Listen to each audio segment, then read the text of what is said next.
Dalam acara peluncuran dan bedah buku, 10 karya nyata untuk negeri. Setengah abad Bahlil Lahadalia, di Jakarta Theater, Jakarta Pusat, Jumat, 7 Agustus 2026, Prabowo menyampaikan laporan mengenai kinerja Danantara. Menurut Prabowo, pendapatan Danantara disebut telah naik sekitar 400%. Namun, ia menegaskan angka tersebut belum menjadi angka final. Pemerintah masih akan melakukan audit dan pengecekan terhadap laporan tersebut.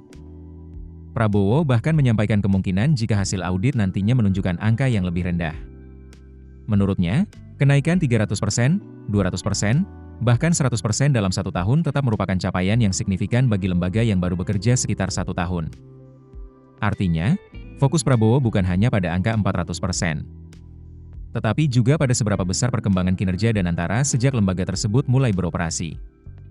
Badan Pengelola Investasi Daya Anagata Nusantara atau BPI Danantara merupakan institusi yang mengurusi dan mengelola investasi.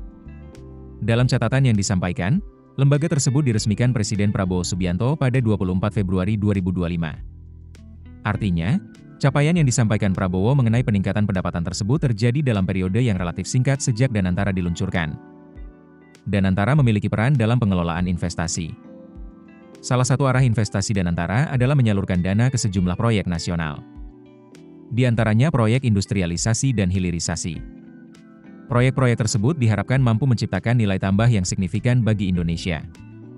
Dengan demikian, pengelolaan investasi tidak hanya diarahkan untuk menghasilkan pendapatan, tetapi juga mendukung proyek yang diharapkan memberikan dampak terhadap perekonomian nasional. Dalam kesempatan tersebut, Prabowo juga menekankan bahwa pemerintah telah menghasilkan berbagai capaian yang menurutnya nyata dirasakan masyarakat. Ia mencontohkan pembangunan ribuan jembatan di berbagai wilayah Indonesia. Menurut Prabowo, pemerintah berupaya menangkap keluhan masyarakat melalui teknologi, kemudian memberikan respons terhadap kebutuhan tersebut.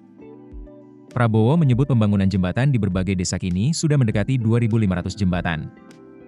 Pembangunan infrastruktur tersebut menjadi salah satu contoh yang disampaikan Prabowo ketika berbicara mengenai capaian pemerintah. Dengan kata lain, pemerintah ingin menunjukkan bahwa program yang dijalankan tidak hanya berupa kebijakan atau target di atas kertas, tetapi juga berupa proyek yang dapat dirasakan secara langsung oleh masyarakat. Sementara untuk Danantara, investasi banyak diarahkan pada proyek-proyek nasional.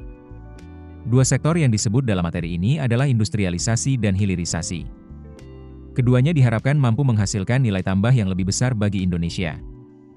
Konsepnya adalah investasi tidak hanya berhenti pada aktivitas pengelolaan modal, tetapi juga diarahkan untuk mendukung proyek nasional yang dapat menciptakan nilai tambah. Download aplikasi Kontan sekarang di App Store atau Play Store.